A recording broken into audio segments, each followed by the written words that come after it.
The person that the experts, put for me, Is she calm or she like? she the life of the party.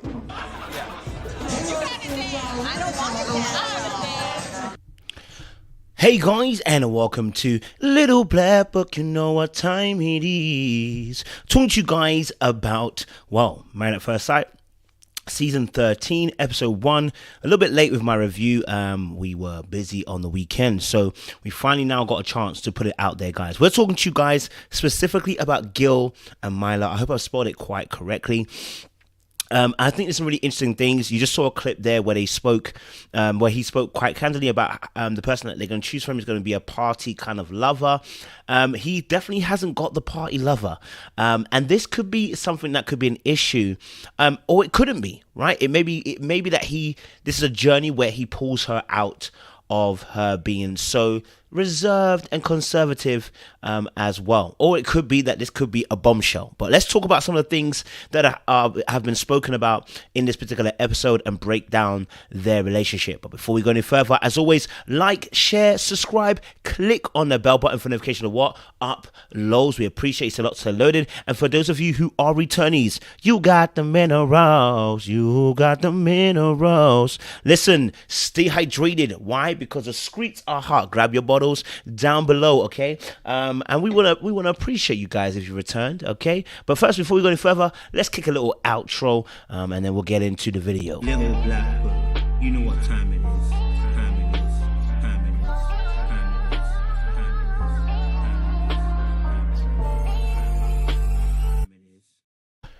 Yes, guys. So we're talking to you guys about Gil and Myla, and what I found interesting about them too is they both look great. I mean, I think together they will look amazing. I think together they will look nice. I think they will look like a great aesthetic couple. Coming from different backgrounds. I know he's a full Colombian as well. I'm not sure what her background is. I don't remember them saying too tough what it was. What we're gonna see from Myla and Gil is she's quite uniformed in the way that she goes about her life. I think she's got a nice little routine going on, and that's not a problem because we all have our own routines that we live by. And I think obviously with him as well, he too is coming from a background where he's a fireman. He's highly desired, as his friend put it. It's women do go after him quite a bit, but he is somebody who's looking for someone who's going to allow him to, I guess, be free. All right, and be free from the constraints of this particular life of routine that we find ourselves in. Whereas I'm seeing the motivation from Myla going into this marriage thing, that she wants a person who she can also do life with in the aspect of, shopping, right? And again, I don't think that's bad. I think she's, she has some superficial attributes that she wanted, which I think can be changed. For instance, a bald head. I think that's going to come and that's going to go. I don't think that's going to be a big issue. I think that's something that can easily be changed. But I think some of the things that were kind of said for her, I think she just wants to be married. If we're honest with ourselves, she just wants to be married. I remember she put that in a little clip talking to her friends. She just wants to be married. She's not here for all the shenanigans. She's just wanting here to be in love and and move on with her life. Right? Let's have a little clip of this. Know that she wants. That's definitely something I would do for her. Come on. You got some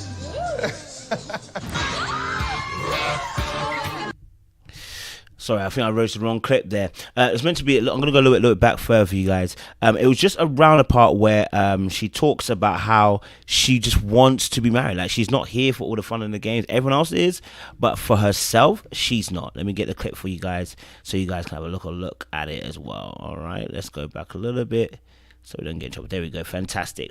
And this is where she's talking to her friends, and I think she, everyone else is partying at the hen night, etc., etc.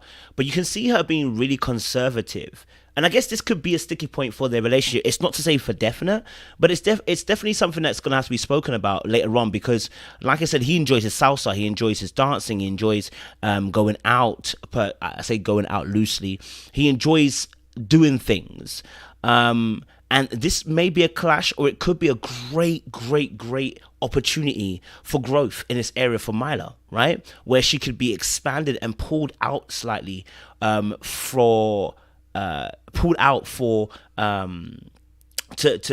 kind of go a little bit more with the flow with Gil.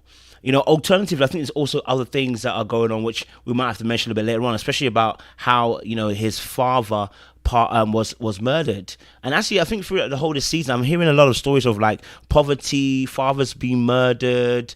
And I don't say that with looseness, but it's just that the storylines that are coming this year seem to be very heavy on the emotional aspect. So I guess we're going to see a lot of that kind of stuff throughout the whole season. Let's hope it's not as heavy as we saw last season. But let's have a little bit of this clip. I just want to play a little bit. I feel excited. How are you liking the Bachelorette?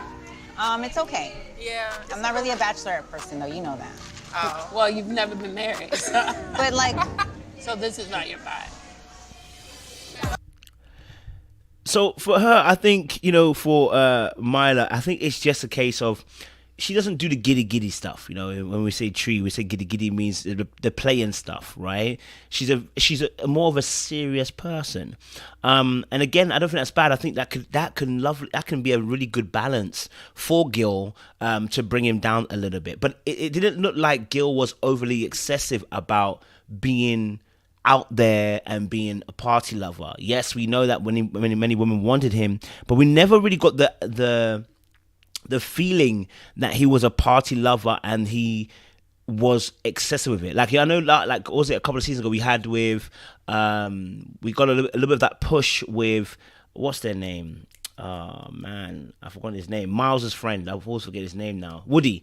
We got a little bit more of that with Woody, right? They were kind of showing that he's a party goer, but we don't really get that much with Gil. He just likes the enjoyment of life, which is slightly different. So again, like I said, it could be something that could be a clash. It may not be. It just may be, something that they'll discuss and it will be a smoothing over.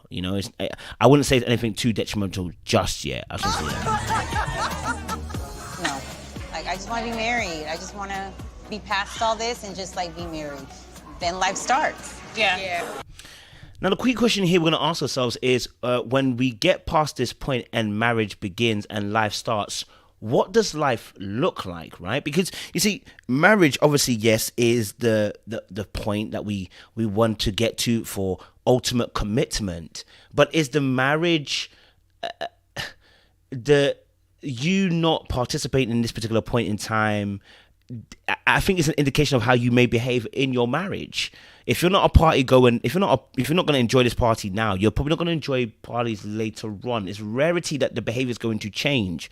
The ring doesn't make people change oftentimes, right? And when I say that in a sense of it doesn't improve behavior, it's a very rare thing, and I mean rare, for somebody to improve their behavior or their behavior to get better when they've got the ring. If anything, it gets slightly worse, right? Because you got that commitment. So I think it's going to be really interesting to see how, again, that's going to play out for her in terms of her journey in the marriage. Now the marriage starts. What does that mean for her? What will she now do? Will she have a change of heart, change of thought? Once she's passed all these shenanigans of the hen night, what will be her particular behavior? That's a question we have to ask ourselves. I want to go really back early as well, because I think there's some great stuff that we can just address with Myla as well, and I think it's around her experiences of life, and I think it was key things that were mentioned, okay, where she speaks about not wanting to go back to poverty, and the way she spoke about the strength about it, because we also know that she likes to shop as well. I wanted to ask this question, like, what happens if in 2 years' time, furlough, COVID, loses a job, whatever, loses a lifestyle? Does that mean now she won't have the same commitment to the relationship due to her fears around going back to poverty? It's just a question. It's not necessarily a bad thing. Let's listen to it a little bit. Tough. We moved around a lot, 5 or 6 homes. I remember being kicked out of one spot and like we had all our things on the back of a trailer and it was like, we're gonna spend the rest of the day looking for a home to live. And I don't want to ever have to experience that again. So she speaks about having gone through poverty, and I think many people have gone through this as well, experiencing extreme poverty, and then coming from rags to riches, and then get into a relationship, and I guess that being a fear, and not wanting that fear to consume you, because what can happen is the first sign of any kind of turbulence in the finances can send someone over the edge. And when I say send them over the edge, in terms of their behavior, they can become either the attacker or the very defensive and withdrawn. And so this could be something that could be a sticky point within a relationship. It's also a potential, again, area to growth. I don't actually have any fears about the couples at the moment, except maybe Rachel and Jose. And I just say that because he's a perfectionist and she's like newly getting her strength in. But most of the couples, there's nothing at the moment so far, and maybe Bao and Johnny as well, because Johnny likes control, and there's some issues that he mentioned that may be something that we may have to talk about. But I don't really have any burning like, oh my gosh, like the couples are bad. Like I don't get any of those things. Unlike last year where I was like, bro, like I got that straight from Eric and Virginia, but I'm not getting that from these couples. So I think there's just little things that we can pick up on. We know that with Myla as well, she can be a little bit meticulous, a little bit picky, and set in her ways. And I think that is something that will be, again, interesting to see in a relationship for me. Remember we worked together? Nope. I'm not in that. Picky, yep.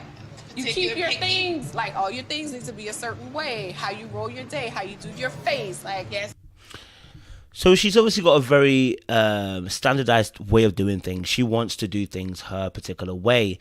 And in a relationship, that could be a bit more difficult. You're going to have to compromise. You're going to have to probably change the way you want to do something because because you want to fit your partner into the schedule. And so there are different nuances to this when it comes to having your own schedule and the way that you, I guess, follow in your particular life.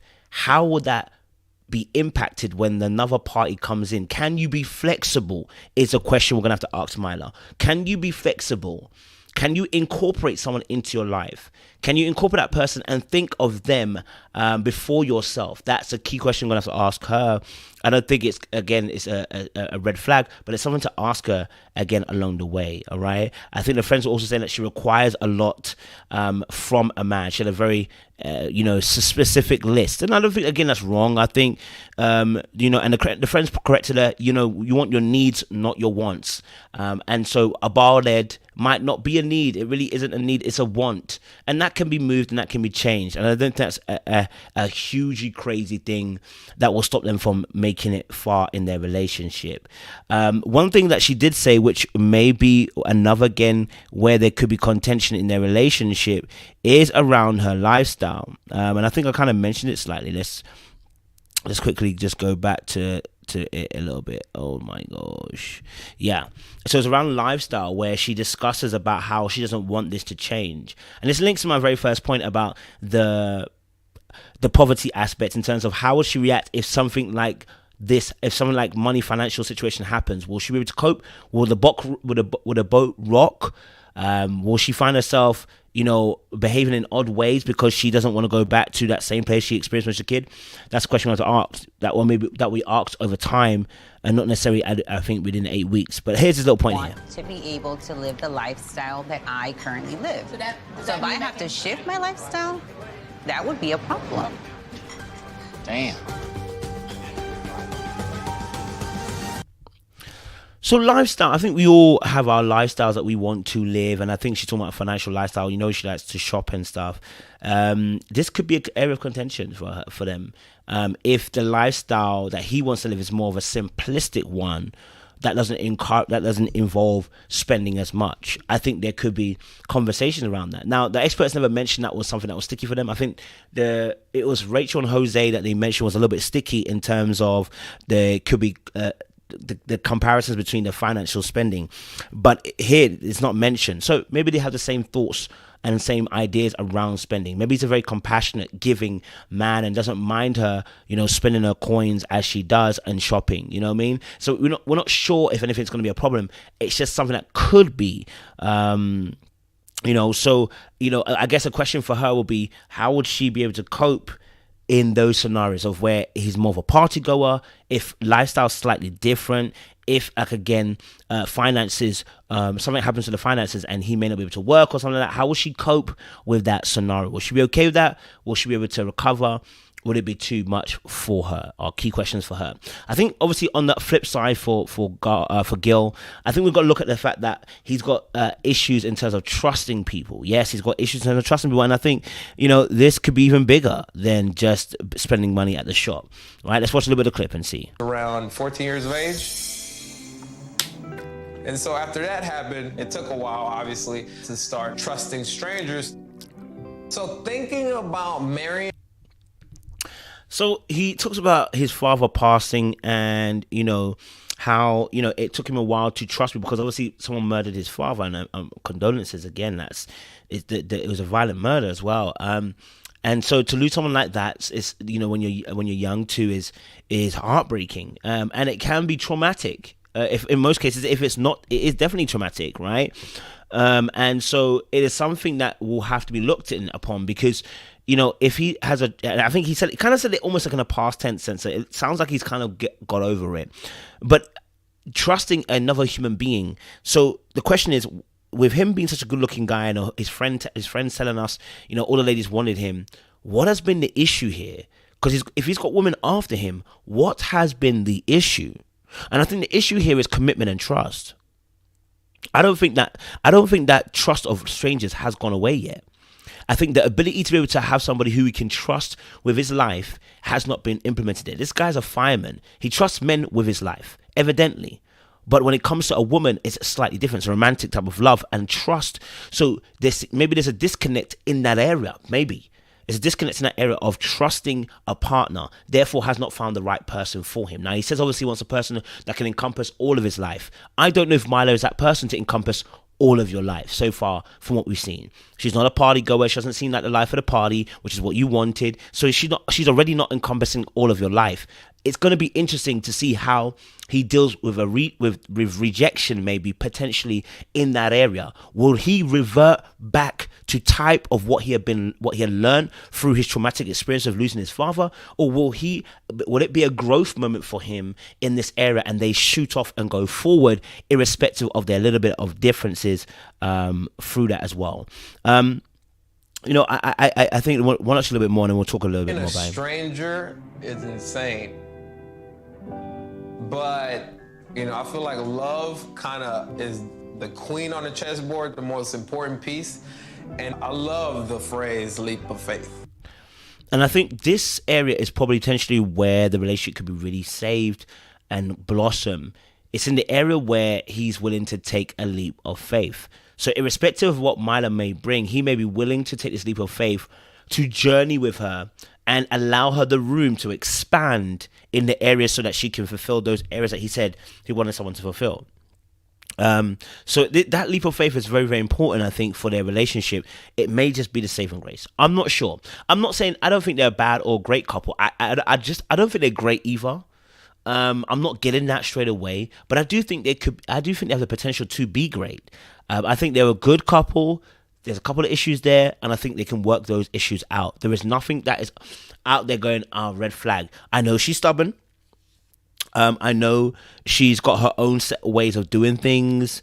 I know that she's a bit rigid, and those are the inflexible joints that may have to be worked out, but nothing that, you know, I believe is not rectifiable. So, yeah, guys, if you like the review, please comment down below. Let us know your thoughts on Gil and Myla as well down below. You know, it's going to be very, very interesting to see the progression as the show goes on. Like, share, subscribe, click on the bell button for notification of uploads. We appreciate you. Stay locked, stay loaded, stay hydrated because the streets are hot, and we're going to give an outro and see you guys on the next video. Little black girl, you know what time it is.